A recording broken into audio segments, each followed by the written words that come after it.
The man in 4B. I moved into my new apartment building a few months ago. It was nothing special, just an old, slightly run-down complex with thin walls and flickering hallway lights. But it was cheap, and for someone living alone, it was enough. At first, everything seemed normal. My neighbors mostly kept to themselves, except for the occasional awkward nod in the hallway. But there was one apartment that felt off. 4B. It was right across from mine, and I never saw anyone go in or out. The blinds were always drawn, the door always locked.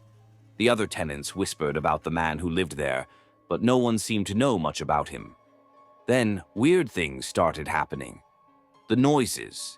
At night, I would hear noises from 4B, not the usual apartment sounds, TV, music, talking. No, this was different. Scraping sounds, like furniture being dragged across the floor. Sometimes I'd hear what sounded like heavy breathing through my wall. Once, I swear I heard whispering, but when I pressed my ear against the wall, it stopped instantly. At first, I tried to tell myself it was my imagination. Maybe it was just the old building settling or pipes groaning behind the walls. But then I started to notice other things. One night, I was walking down the hallway when I saw something strange outside 4B's door. A small pile of dead flies. They were arranged in a perfect circle. My stomach turned, but I brushed it off as a prank.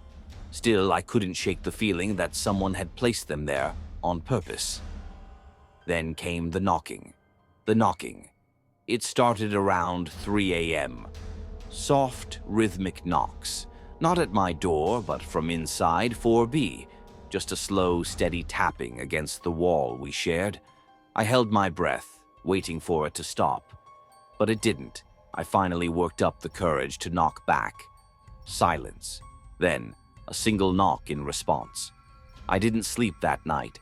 After that, things escalated. Every night at exactly 3 a.m., the knocking would start. Some nights it was faster, more erratic. Other times it was slow and deliberate, like something was trying to communicate. One night I pressed my ear against the wall again. I could hear breathing. Not just any breathing, ragged, wet breaths, like someone was struggling to inhale. My skin crawled and I pulled away, trying to convince myself that I had imagined it. Then something scratched against the wall. Long, dragging scratches that made my teeth ache. I slept with the lights on after that. The landlord's warning. The next morning, I decided I couldn't ignore it anymore. I went downstairs to find my landlord, an older man who always seemed half asleep. "Hey, the guy in 4B," I started. Before I could finish, he gave me a strange look. "There's no one in 4B." I let out a nervous laugh. "What?" "No, I mean, I hear noises from there every night." His expression darkened. "That apartment's been empty for over a year." I felt a chill creep up my spine. "That's not possible. I hear knocking, scratching, breathing." The landlord exhaled, rubbing his temple. The last guy who lived there disappeared, left all his stuff behind, never came back. Police investigated, but no sign of him. Just vanished. I wanted to argue, but I could see in his face that he wasn't joking. That night, I locked my door and tried to sleep. But at 3 a.m., the knocking started again. Inside my apartment. This time, it wasn't coming from the wall. It was coming from inside my closet. I froze, my breath catching in my throat. The knocking was slow, deliberate.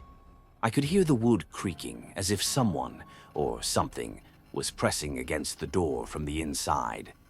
Then the whispering started. A low, rasping voice speaking words I couldn't understand. I wanted to run, but my body refused to move. I stared at the closet door, watching as it slowly began to creak open. A shadow shifted inside, and then, just as I was about to scream, the door slammed shut. I didn't sleep for the rest of the night. The next morning, I packed my bags and left.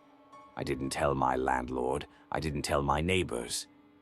I just left, abandoning the apartment and everything inside it. A few weeks later, I got curious. I searched online for anything about my old building. I found an article about the man in 4B. He had gone missing years ago. The police searched his apartment and found something disturbing.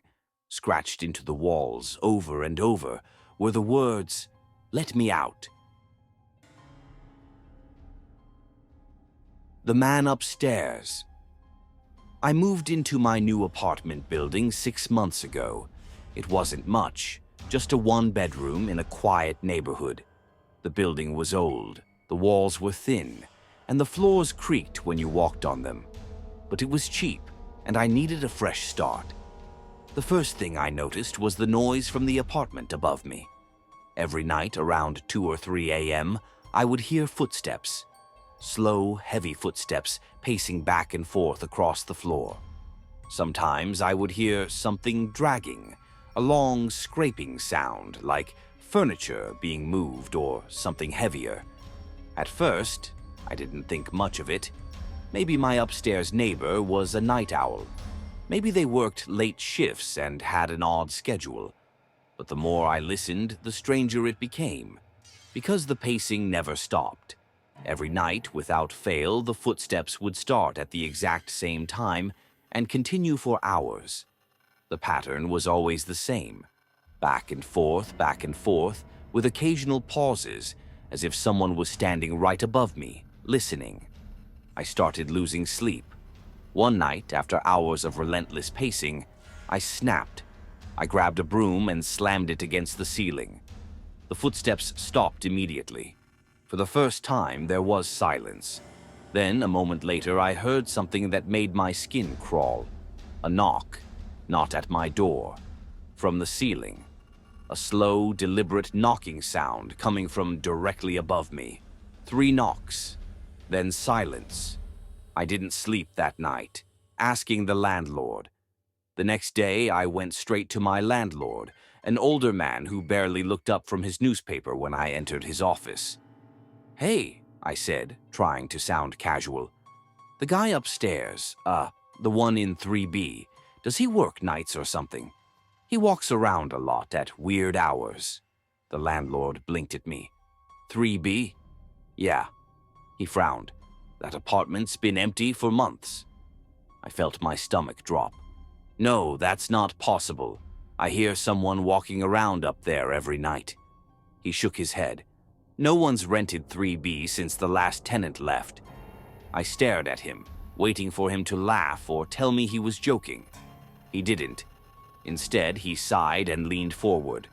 "Look, I don't like talking about this, but the last tenant in 3B, an old man, The landlord hesitated, then lowered his voice. "He died in there, alone, no family. The neighbors said he used to pace all night." A chill ran down my spine. "After he passed, people who lived below started complaining about noises," the landlord continued. "Footsteps, knocking. We even called the cops once, but the place was always empty." I left the office in a daze, my mind racing. Maybe it was just the old building settling. Maybe it was pipes or the wind or my imagination. Maybe. The night, it got worse. That night, I lay in bed, listening. 2:57 a.m. The footsteps started, but this time they were faster, more erratic, like someone running. Then the knocking returned. 3 slow knocks from above me. I squeezed my eyes shut. It's not real. It's not real. I turned onto my side, pulling the covers over my head. Then I heard it. The sound of my closet door creaking open. I stopped breathing. My body was frozen in place, every muscle locked in fear. I could feel it. Something was in the room with me. I didn't want to look. I couldn't look. But then, from the darkness of my room, I heard a whisper. A voice, low and broken. "Can you hear me now?" I ran. I didn't stop to grab my things. I didn't even turn on the lights. I just bolted out the front door and didn't look back. I left everything behind, furniture, clothes, even my phone. I never went back for them. I didn't want to risk it. A few weeks later, curiosity got the better of me. I searched online for any news about the building. I found an article from a few years back. It was about the old man in 3B. He had died alone. His body wasn't found for weeks. The article mentioned that neighbors had complained about the smell, the flies, and the noise. They said even after he was gone, they could still hear him walking.